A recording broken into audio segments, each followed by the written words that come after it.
Now, I want to get to our next bit of lefty lunacy by introducing, we need some help on this one. It's been in the news today. I'm delighted to welcome back to Outsiders. He was very, very popular last time he was here. I'm not going to say exclusively with the ladies, but certainly, can we say ladies? No, anyway, whatever. Delighted to welcome back to Outsiders, Riccardo Bosi. Riccardo, you are a former Special Forces Lieutenant Colonel. I like the Lieutenant Colonels because they're like still in the action. Yeah. Right? These are the guys who still smell the gunshot. they're not so far back in the chain of command that they're just watching it on a screen.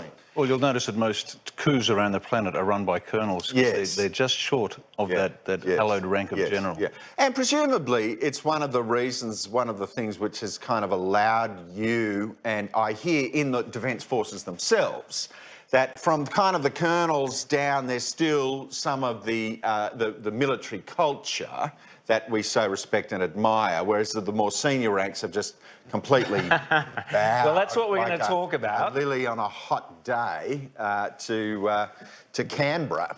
Well, this is what we're going to talk about, and this is why you're here, Riccardo. Apart from the great news, which you're going to tell us personally, your own great news, which we'll get to in a second. But here we have the Daily Telegraph today, great article by Miranda Devine and Jack Houghton, all about, great headline there, Army drops the H-bomb, Riccardo. So we've learned that there's a guide where basically the Army are told, you know, not to use him and her and he and she, but to use gender-neutral pronouns, just in case the person you happen to be talking to, the soldier you happen to be talking to, might not be the same sex that you thought they were. So it's better to be polite. Now, Maurice Payne was quick to poo-hoo this and say, no, this isn't political correctness gone mad. She was on Alan Jones' 2GB show this morning, Ray Hadley, I'm sorry, this morning, where she pretended that, no, there's nothing to see here. It's not a directive, it's just a kind of nice thing we're doing. Have a listen to Maurice Payne.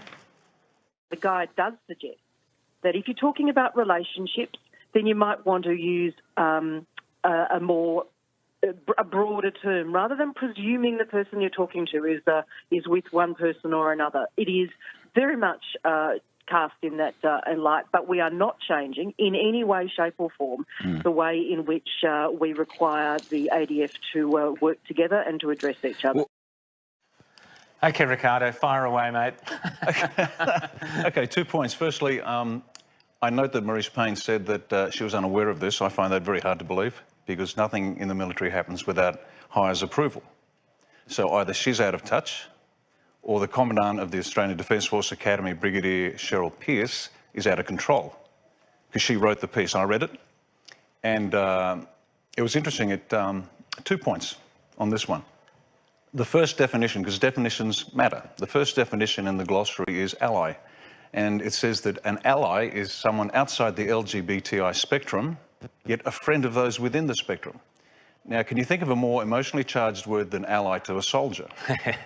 Because what's the opposite of an ally? Yes. The enemy. The enemy, yeah. So Brigadier Pearce and her judgment is appalling. She's manifestly inadequate to the task because she is dividing her academy instead of uniting. There's one thing, unity of purpose. This nonsense that diversity is strength. I mean, what is that? Up is down, black is white, left is right. It's just nonsense. Excellent. Ross? Well, I want to know, is the Defence Force an organisation which is intended to deliver an actual capability to defend this vast continent? Or is Australia's Defence Force merely the pretext to provide subsidies to sort of depressed, formerly industrial towns and to run a broad spectrum social experiment of correct political values, which it seems the latter two are the government's priorities, whereas the first one is the citizens' priority.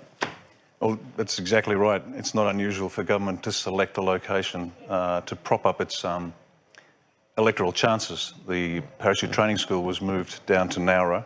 I can't remember the MP at the time.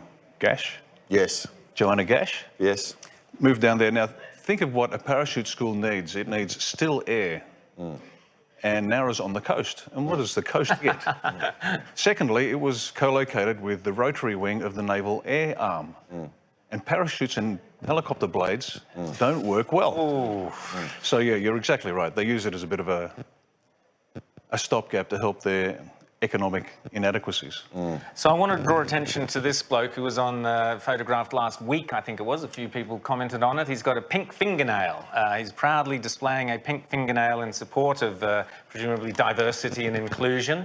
So, Riccardo, what are your thoughts on this approach to defending our shores? Do you think holding up the pinky with the pink fingernail would deter some aggressive force coming at us that they think, oh, we're not going to invade Australia because they've got diversity and inclusion, so they will welcome us with open arms? What is all this about? Once again, madness. Look, I'm a first-generation Australian. My parents came out in '51 as teenagers without barely a word of English between them. And when I joined the army, it wasn't unusual to have people from very different backgrounds. In fact, I remember a story that 3 SAS squadrons tour of Vietnam was called the Spot the Aussie Squadron. That's what SAS stood for. And we didn't have Italo soldiers and Greco soldiers. We just soldiers, Australian soldiers. Yeah. And the moment you start to divide and say we have LGBTI soldiers, you're dividing. And once again, a defence force requires unity of purpose, otherwise it fails. And our allies and our adversaries are laughing.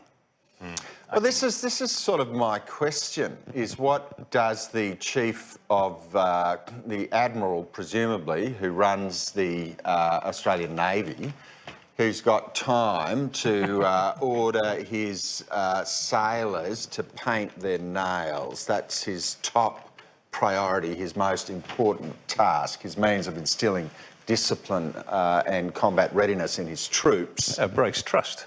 There's only one question to ask, because like any complex organisation, defence has 1,000 choices a minute to make. Well, one of them, Riccardo, I'll tell you, according to Miranda's article here and according to the guide, misgendering can have a significant effect on transgender individuals, as it is often an expression of a lack of understanding of acceptance of that person's identity. So in the middle of the battlefield, are you sitting there thinking, hang on, that person over there, I'm worried whether I'm misrepresenting their gender? Is that top of mind? Should it be? You've got to be an imbecile. Because what they don't teach these people, and I can't believe they don't understand this, that life is hard and tough and unfair, and sometimes you just got to hack it. You can do everything right and you don't get what you deserve. You do everything wrong and you get a medal. Soldiers need to understand and live through that. And in a perverse kind of way, the brutality of military training prepares them for just that. Can you hack it? There's nothing to do but hunker down, take the artillery barrage, metaphorical or literal, makes no difference. Be there when it's over and then step up and fight. I remember in 78 when I first joined the Army, Royal Military College, Duntroon. Bunch of kids on a bus, not even 18 years of age yet.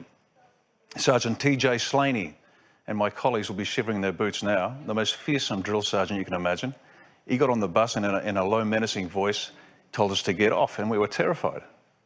And that was the beginning of this process of just being able to handle that which most people can't handle. And think about it, if an individual is going to be upset because they were called the wrong name, something tells me they're not psychologically robust enough to handle warfighting. Well, look, I just Yep.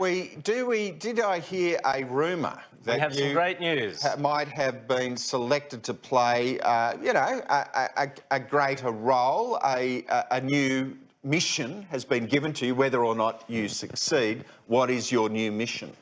I've been selected to run as a Senate candidate at the next federal election for the Australian Conservatives for New South Wales. Well done, Corey Bernardi. Corey knows how to pick them. Well done, Riccardo. Congratulations. That's fantastic news. Thank you. And we want to see you there in the Senate so that you can tell Marise Payne to her face what you think about the pinkies and the transgender pronouns. And so thanks for coming on. We just want to say to the Australian Chief of the Navy, we are expecting next for you to give us the sort of the palette of different colours of nails. We've had pink. We're wondering, what is the next? Should we have mauve? Should we have nude? Should we have red perhaps to the Chief of the Navy. I'm sure you're looking at L'Oreal, you're probably looking at the other makers available. Perhaps the Australian Defence Force could brand their own nail polish that could be distributed to troops on arrival on the ship. Sounds a good idea. Thanks again, Riccardo, and we look forward to seeing you again on Outsiders. Thanks so much.